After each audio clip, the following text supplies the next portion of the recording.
Assalamualaikum warahmatullahi wabarakatuh. Perkenalkan, kami dari kelompok 3 ingin membahas materi tentang siklus produksi dalam sistem informasi akuntansi.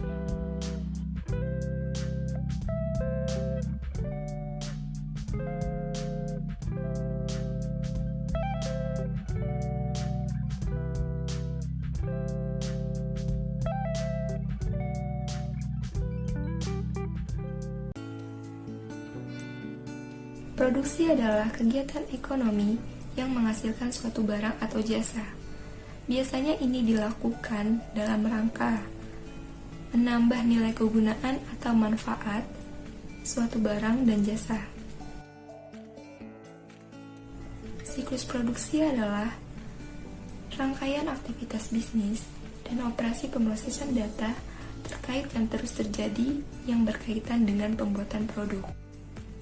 Tujuan dari siklus produksi ini adalah mengotorisasi semua produk dan perolehan aset tetap dengan baik, menjaga barang dalam proses dan aset tetap, mencatat siklus produksi yang valid dan sah juga secara akurat, dan melakukan semua aktivitas siklus produksi secara efisien dan efektif.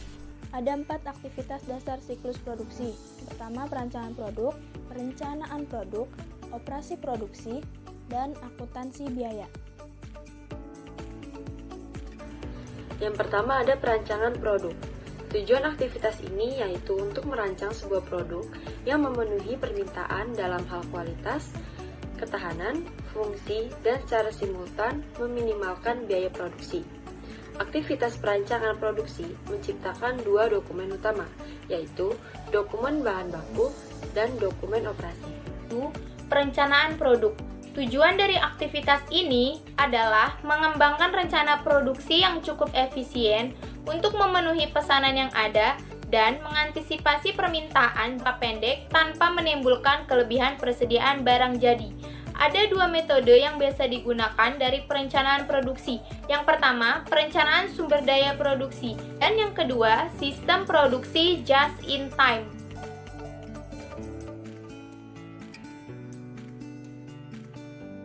Yang ketiga ada operasi produk. Cara aktivitas ini dicapai sangat berbeda di berbagai perusahaan. Computer Integrated Manufacturing atau CIM adalah penggunaan berbagai bentuk teknologi informasi dalam proses produksi seperti robot dan mesin yang dikendalikan oleh komputer. Setiap perusahaan membutuhkan data mengenai 4 dari operasi produksinya. Yang pertama yaitu bahan baku yang digunakan, yang kedua jam tenaga kerja yang digunakan, yang ketiga operasi mesin yang dilakukan, yang keempat yaitu biaya overhead produksi lainnya yang terjadi. Akuntansi biaya. Ada 3 tujuan dasar dari sistem akuntansi itu. Memberikan sistem informasi itu untuk perencanaan, pengendalian, dan penilaian kerja dari operasi produksi. Memberikan data biaya akurat mengenai produk untuk digunakan dalam menetapkan harga, mengumpulkan dan memproses informasi yang digunakan untuk menghitung persediaan serta menilai harga pokok penjualan yang muncul di laporan keuangan perusahaan. 2 jenis akuntansi biaya: harga pokok pesanan, harga pokok proses. 5. Pengendalian siklus produksi. Pertama, pengendalian desain produk, pengendalian perencanaan, pengendalian operasi produksi, pengendalian akuntansi biaya, dan pengendalian ancaman umum.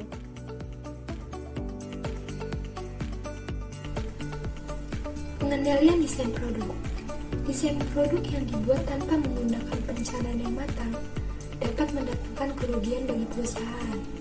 Ancaman ini harus diperhatikan secara serius dengan cara menganalisis setiap informasi tentang tingginya biaya terhadap desain produk yang dihasilkan.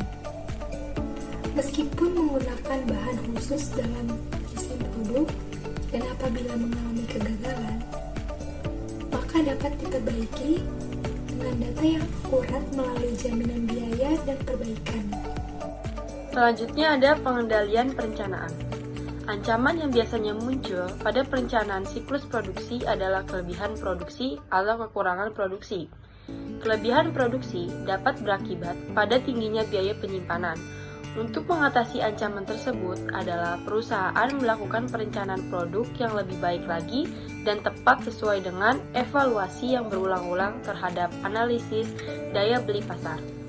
Kemudian, bersikap selektif dalam menentukan perolehan aset tetap serta pengendalian pemakaian anggaran secara ketat.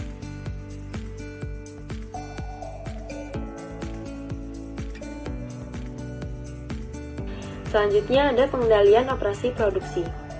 Selisih antara persediaan yang disimpan di gudang dengan yang ada di file komputer dapat mengganggu kelancaran produksi. Demikian pula dengan kehilangan aset tetap yang akan mengakibatkan terjadinya selisih pencatatan aset tetap tersebut. Tindakan yang dilakukan adalah membatasi akses langsung ke penyimpanan persediaan dan ke aset tetap. Lakukan pencatatan yang teratur dan cermat setiap perpindahan persediaan selama proses produksi. Lakukan pengidentifikasian setiap aset tetap yang dimiliki dan selidiki kembali setiap transaksi yang berhubungan dengan penyudutan aset tetap. Yang keempat, pengendalian akuntansi biaya. Pengendalian ini disebabkan karena terdapat ancaman dalam pencatatan. Kesalahan pencatatan terjadi ketika memasukkan data saat dilakukannya analisis pembiayaan.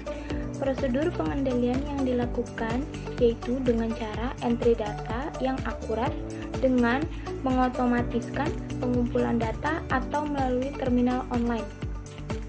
Hanya karyawan tertentu saja yang dapat menggunakan database dan karyawan tersebut harus memiliki ID atau password. Melakukan update data setiap saat dari data yang tercantum dengan menggunakan metode fix secara periodik.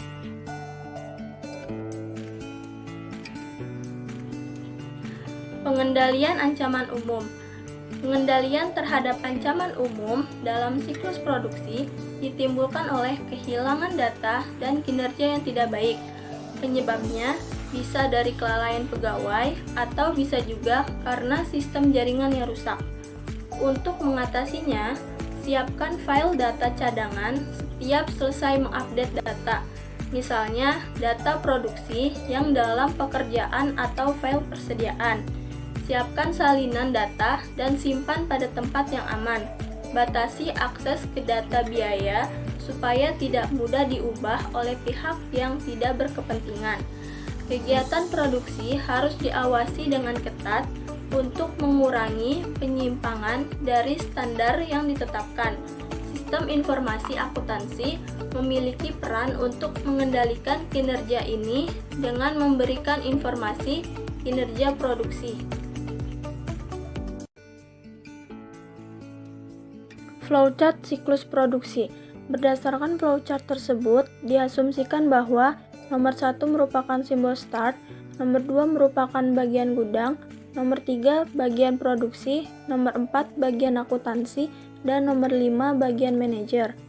Dapat dilihat pada flowchart bahwa bagian produksi membuat surat permintaan bahan baku, kemudian menghasilkan dokumen berupa surat permintaan bahan baku yang terdiri dari 2 rangkap, di mana dokumen ini akan diberikan kepada bagian gudang dan bagian akuntansi. Setelah itu, bagian produksi akan menerima surat pengiriman bahan baku dari bagian gudang disertai dengan penyerahan bahan baku. Kemudian, bagian produksi akan melakukan proses produksi. Setelah itu, bagian produksi akan membuat laporan keuangan berupa kartu jam kerja dan kartu harga pokok dibuat 2 rangkap, di mana lembar pertama diberikan kepada bagian akuntansi dan lembar lainnya disimpan sebagai arsip. Setelah itu, kita masuk ke bagian gudang. Dapat dilihat bahwa bagian gudang telah menerima surat permintaan bahan baku, maka langkah selanjutnya, bagian gudang akan melakukan pengecekan persediaan. Kemudian, setelah bagian gudang melakukan pengecekan persediaan, maka bagian gudang akan mengirim dan menyiapkan bahan baku disertai pembuatan surat pengiriman bahan baku dan konfirmasi ke bagian produksi. Surat pengiriman bahan baku dibuat 2 rangkap, di mana 1 lembarnya diberikan kepada bagian produksi dan lembar lainnya disimpan sebagai arsip. Selanjutnya, setelah bagian akuntansi menerima dokumen pengiriman bahan baku, kartu jam kerja, dan kartu harga pokok, maka bagian akuntansi akan melakukan perhitungan biaya produksi per unit, dilanjutkan dengan pembuatan laporan harga pokok produksi. Kemudian, laporan harga pokok produksi dan dokumen asli harga jual per unit akan diberikan kepada manajer, dan dokumen tersebut akan dijadikan sebagai arsip. Setelah manajer menerima laporan harga pokok produksi, maka manajer akan menentukan laba margin perusahaan.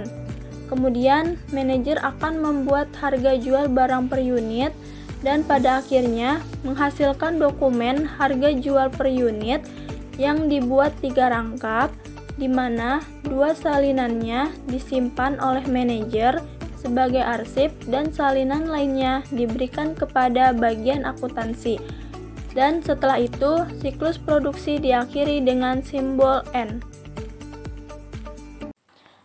Apabila dirangkum, maka uraian kegiatan siklus produksi dapat dijabarkan sebagai berikut.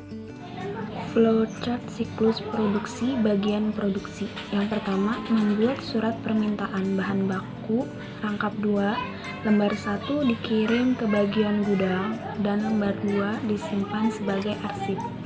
Yang kedua, menerima surat pengiriman bahan baku beserta bahan baku dari bagian gudang. Yang ketiga, memproduksi bahan baku menjadi barang jadi.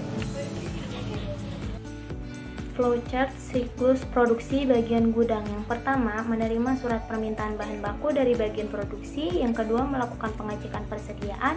Yang ketiga, mengirim dan menyiapkan bahan baku. Yang keempat, membuat surat pengiriman bahan baku sebanyak 2 rangkap. Lembar pertama dikirim ke bagian produksi dan lembar kedua disimpan sebagai arsip. Flowchart siklus produksi bagian akuntansi. Yang pertama yaitu menerima surat pengiriman bahan baku dari bagian gudang. Yang kedua, menerima dokumen kartu jam kerja dan kartu harga pokok dari bagian produksi. Yang ketiga, melakukan perhitungan biaya produksi per unit. Yang keempat yaitu membuat laporan harga pokok produksi.